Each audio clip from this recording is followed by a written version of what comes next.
for giving this opportunity to discuss the academic topic with my DNB student.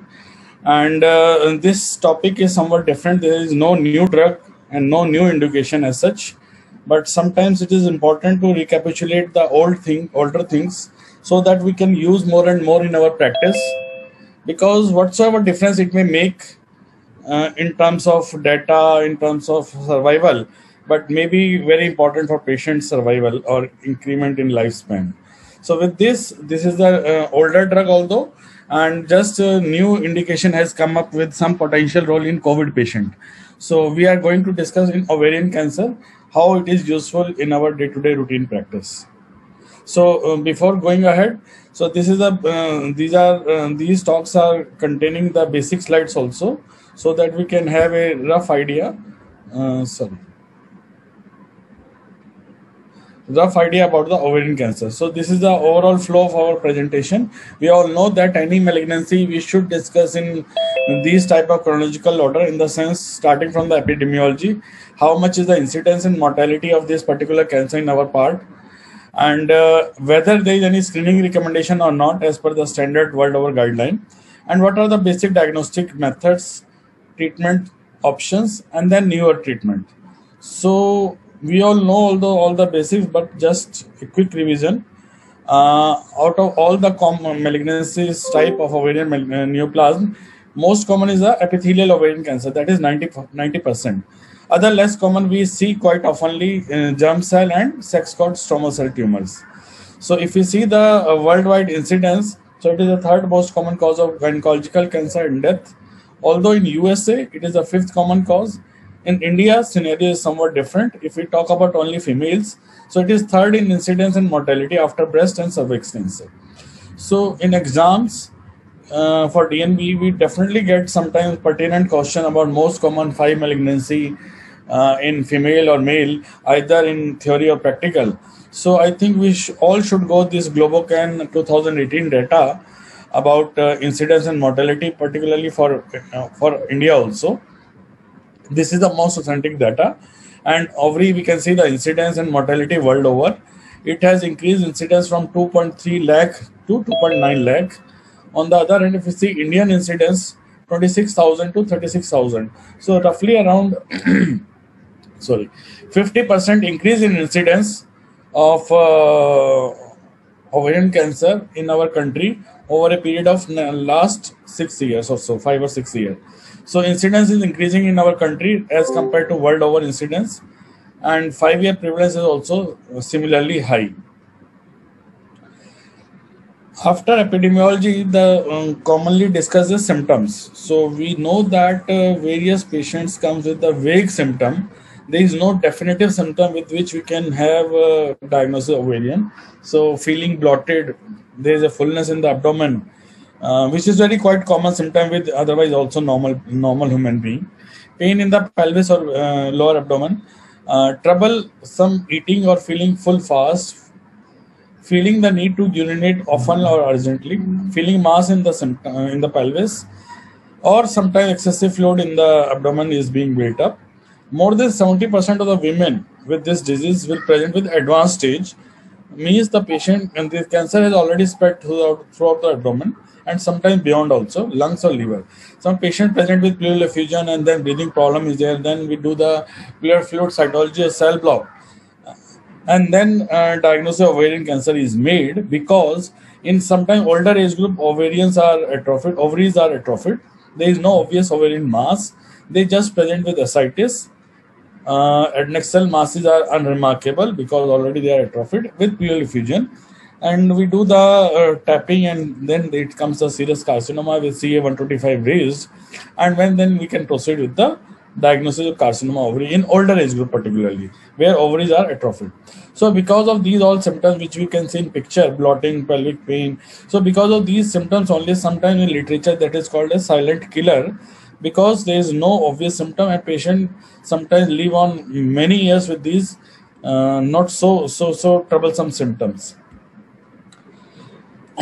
Then natural history of ovarian cancer. Any patient having this ovarian cancer, whatever age group is there. So starting from the symptoms, staging, diagnosis, chemotherapy we give first line. Then there is some maintenance phase after 1.5 year or 2 year or 3 year. They somehow bound to have some relapse, and then we give the second line of chemotherapy, and still we do think of debulking surgery. We call it a secondary cytoreductive surgery after recurrence, and then sequence goes on for third line, fourth line, or fifth line, and at the ultimate period we give up the effort, and patient is put on supportive care. So these are the time period. First time period after this chemotherapy, line one, first line chemotherapy, this is roughly around 2 years.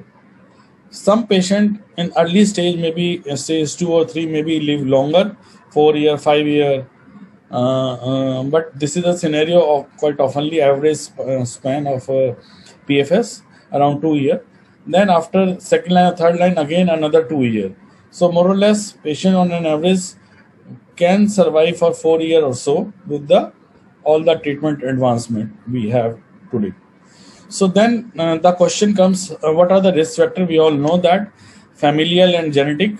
So there is a slight difference in the term familial and genetic malignancy. So in the genetic, we have BRCA1, BRCA2, RED51 or PAL-B1, PAL-B. So idea of discussing all these things are only 10 to 20% are having genetic mutation, and in those patients where strong family history is there, suggestive of genetic, we can do the genetic testing. The point here to note that usually if we write only BRCA1 and BRCA2, so we may miss the other marker like RED51, PAL-B. So we should write broad panel of genetic for ovarian cancer, and even for that matter, if we are discussing the carcinoma breast, because there are 4 or 5 marker or 6 marker for the breast, so which we can pick up with the broad panel of BRCA, broad panel of genetic testing. So age, obviously increasing age is the increasing risk. Obese, more risk. Endometriosis, slightly higher risk.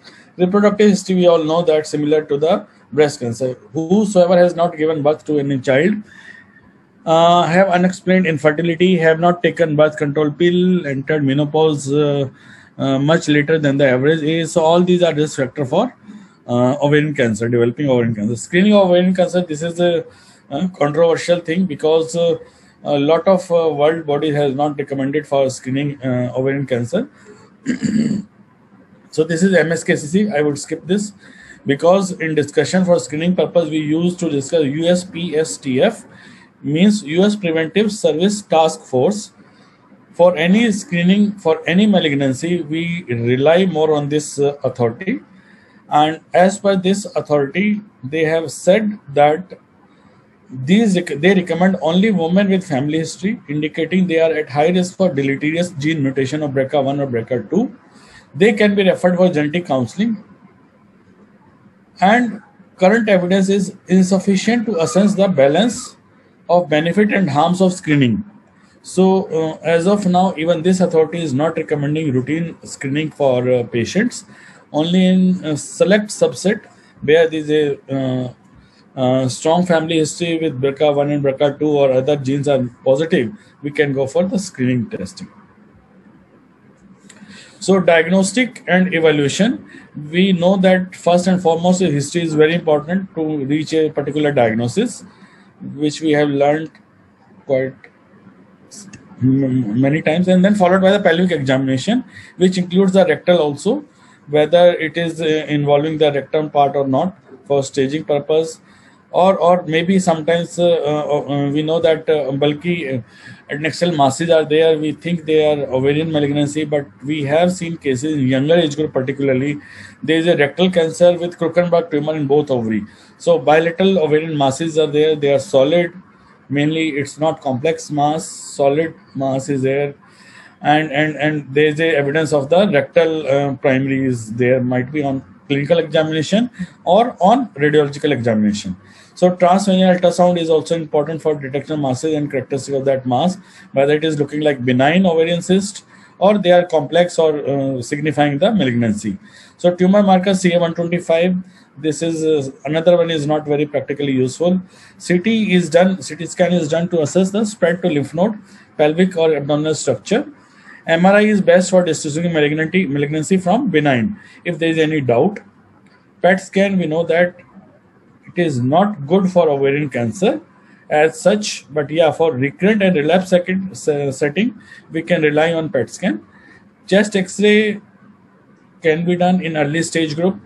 Stage 1 or 2, CT has been done, stage 1 or 2, then to assess the chest, whether pleural effusion is there or not, lung metastasis is there or not. So chest X-ray is sufficient, and biopsy definitely is the last to look for the cancer cell. So this is a must and mandatory step, biopsy, to reach a particular diagnosis.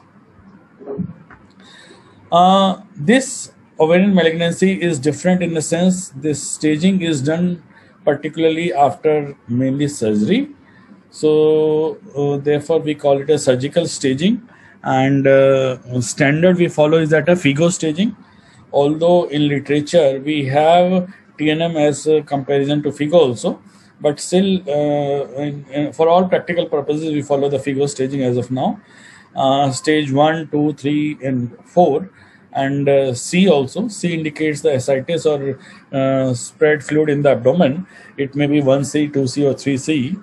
So these 3-4 salient point we can remember in FIGO staging. I believe all of us know, but still just if either side of the ovarian masses are there, either it is unilateral or bilateral, still it can be stage 1, stage 2 or stage 3 depending on other factors. Means if there is a peritoneal implant or deposit in the pelvis, either on the uterus or tube, it could be stage 2. If it is outside the pelvis in the peritoneum, then it becomes stage 3. So C means ascites is in all 3 stages.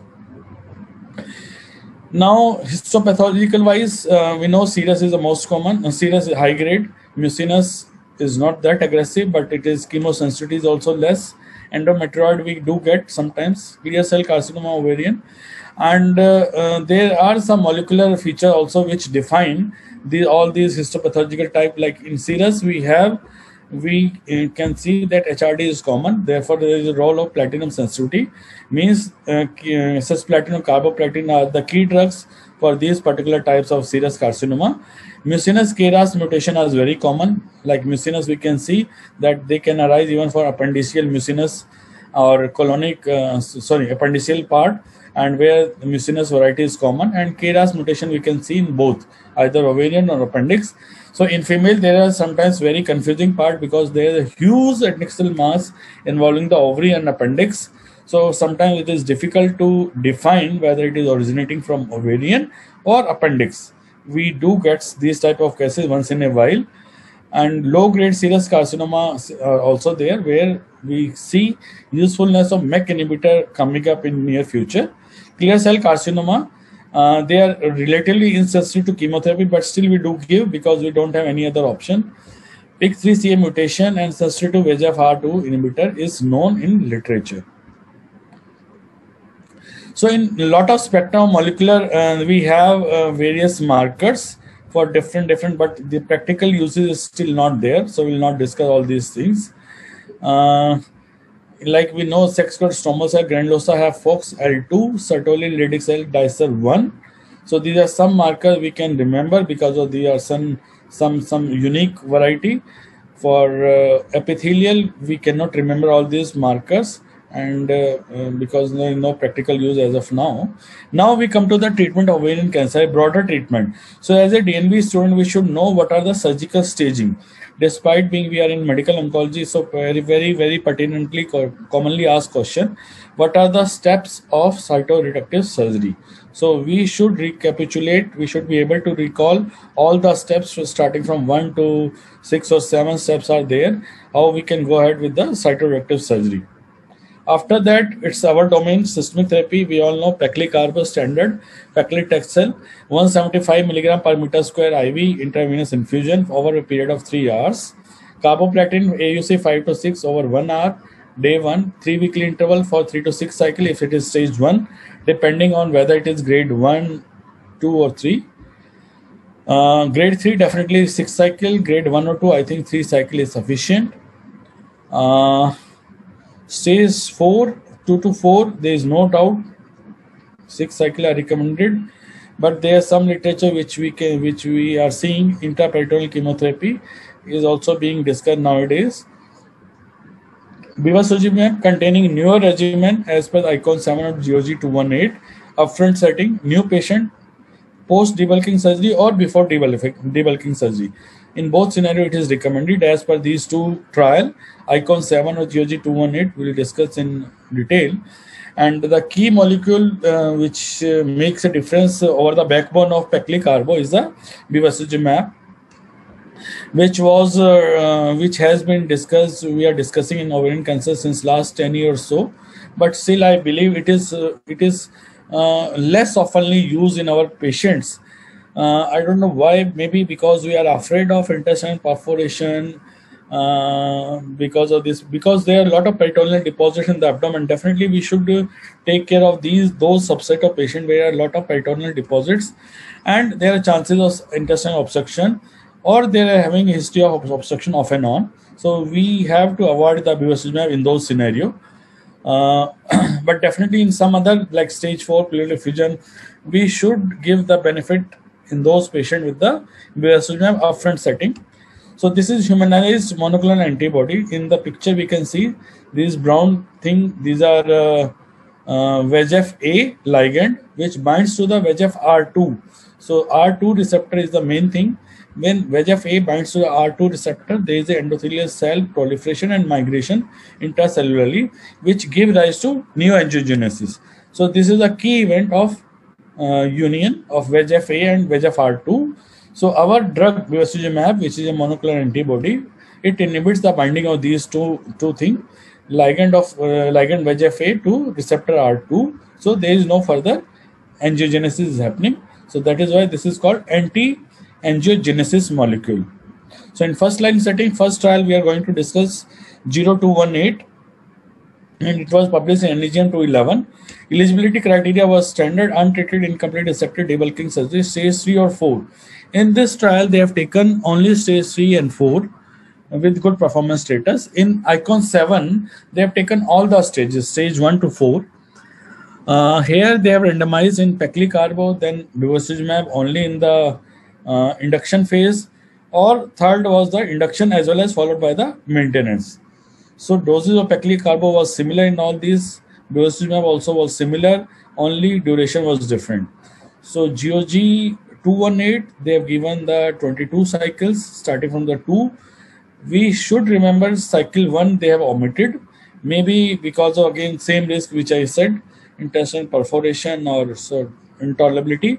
So from the cycle 2 onward they have added the bevacizumab, I think, which is a very, very, very intelligent approach. We should keep in mind. Sometimes we do forget and we start the bevacizumab in first cycle only, which should not be done. And result wise, 80% patients were alive at the time of analysis, which was the 2018. Although I don't know, this slide is from the 2011 only publication which I am discussing, or it is after 2018. I have to check, but they have mentioned database were locked on 2018, and median follow-up was around 10 years. So long follow-up period is there, 102 months, 9 years or so, and outcome progression-free survival 10.3 months in the chemo arm, maintenance arm 14 months, and induction phase only 11 months.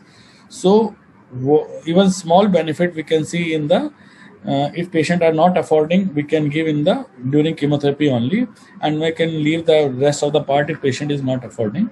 And if affording, then best option is to give for 22 cycle, and it makes around I think 1 year period of bevacizumab. So although overall survival we can see it's not much difference in stage 3 or 4. OS is same, maybe because we have given the second line or third line, fourth line. So OS is not important over here, but yeah, definitely PFS advantage is there around 4-5 months in the stage 4 mainly patients may drive survival advantage on BEV when administered with or following frontline therapy. So adverse events standard in BEV, we can see that GI events are there, although it is less than 3%. Earlier days, it was very, very troublesome, but with judicious use Incidence has come down less than 3, 2.5% roughly. Hypertension is the most common, which we are seeing even our patient also. So we should monitor hypertension. It's roughly around 20%, 20 to 25%. Proteinuria 1.6, not much incidence. So practically, I would say that we are not monitoring in each and every patient, but yes, in which there is a slight rise in urea and creatinine sequentially. So we go for the proteinuria testing. Venous thromboembolic event, arteriovenous embolic events are not quite oftenly seen. Venous thromboembolic 6.7% they are showing, but it is not that common in our practice. And bleeding is also very rarely seen. So conclusion of this particular trial is significant improvement PFS was observed with the addition of BEV to the chemotherapy. Particularly stage 4 may derive a survival advantage from BEV. Adverse event perforation of GI and fistula was less than 3%, and it is the first targeted drug to show the benefit in the patients. Another trial, ICON 7, in the upfront setting. We should remember these 4 trials for bevacizumab ovarian cancer, upfront, ICON 7 and GOG 218. In recurrent setting, there is Aurelia and Ocean trial, which we will discuss later. So ICON 7, as I said, high risk early stages, stage 1 or 2A. So they have taken all stage group, clear cell, grade 3 tumor, advanced, stage 2B or 4. They also in 2D group, good performance status. Chemo was the same, chemo backbone was same, and again BEV was added from the second cycle onward. 7.5 milligram per meter square, 3 weekly. I think in 218 also it was the same dose. Only in recurrent setting dose is higher, almost double of this dose. 15 milligram per meter square, 3 weekly interval. In upfront setting, it is 7.5. We should remember the dose in both setting, and it was followed by 12 cycle only. So in both trials, there is a difference. In GOG, there was a 22 cycle total. Means maintenance phase of 1 year was there, and here maintenance phase of only 12 cycle, which is not of full 1 year. It is not of full 1 year. So update in 2013. So in high risk also, this trial also shares the same thing that in earlier stage, not much difference. In high risk, stage 3 suboptimally debulk or stage 4, there is a good PFS difference of around 5.5 months with good p-value of 0.01. So curves are really separated, even up to 2 years and even beyond that also. So in these subset, there is a definite role of bevacizumab is there. Overall survival also, there is a curve separated in this trial, plus 9 months difference is there, median OS difference in high risk category. So in recurrent setting, we know there is a Aurelia trial, and Aurelia, that is bevacizumab combined with chemotherapy for platinum resistant recurrent ovarian cancer.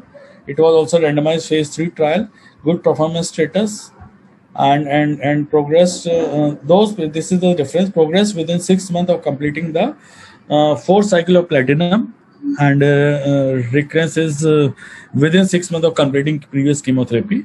And here they have given the option of again reuse of Pacli in the dose dense dose 80 milligram per meter square weekly, and topotecan or PLD, liposomal doxorubicin, 40 mg per meter square day 1 4 weekly. BEV, they have given the liberty of using 2 weekly or 3 weekly, but yeah, doses coming around 5 mg per kilogram weekly. So although weekly we are not giving, yeah, 2 weekly or 3 weekly options are there in the calculation doses of 5 mg per week. So outcome, again, here is a good difference in the median PFS, roughly almost double, 3.4 to 6.7 in the recurrent setting. Curves are very much separated, and if you see the OS also, there is a difference, 4 months difference is there over and above the chemotherapy. So conclusion of this Aurelia trial is also, it met its primary objective, significant difference in PFS, and here they are showing the difference in OS also, roughly around 3.4 months. So this is the first randomized phase 3 trial in the platinum resistant ovarian cancer to demonstrate benefit of biological therapy. Another second trial was Ocean trial with the same clinical scenario, recurrent ovarian cancer progressing within Sorry, here is a progressing after 6 months. So this is the difference between Aurelia and Ocean. We should keep in mind this is progressing after 6 months of completion of first line chemotherapy, and Gem Carbo was the baseline drug of chemotherapy, and Gem was added, Bev was added over and above that. So again, huge difference is there. 8.4 to 6 month difference is there in the median progression-free survival. So beyond doubt, bevacizumab is quite useful in the recurrent setting. In upfront setting, someone may argue, raise some doubt, but yes, in stage 4, definitely there is a clear benefit in upfront setting also. Recurrent stage, no doubt of using this bevacizumab. So treatment side effect profile.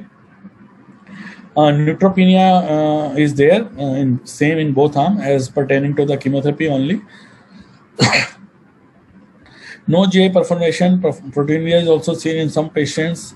Wound healing complication is also seen in some patients, but overall quite reasonably well tolerable drug in this scenario. So new data for this, again, old thoughts, but new trial, and it is published in Lancet Oncology 2020 last year. And they have taken the backbone of the chemotherapy, which we call it as a Calypso trial. It was published long back, I think it is also around 10 years so. Calypso was published for saying that liposomal doxorubicin carboplatin is a better drug than gemcitabine or any other drug in the partially platinum sensitive phase, or even beyond 6 months to 1 year. So this was a Calypso backbone, and bevacizumab was added over and above that. Moreover, inclusion criteria was same. Randomization was that in one arm they have taken the Gem Carbo, another PLD. So here they have defined that this is the control arm, gemcitabine carboplatin, because earlier we were hesitating whether we should use PLD so early or not. So this is another trial which is confirming, and we can combine the bevacizumab with this also. Although we were doing practically in some of the patients, but yeah, we have data now. PLD carboplatin with bevacizumab. This is the experimental drug as per this trial, and standard doses maintenance was there given until progressive disease. So here there are two difference. They have said maintenance should be given until progression.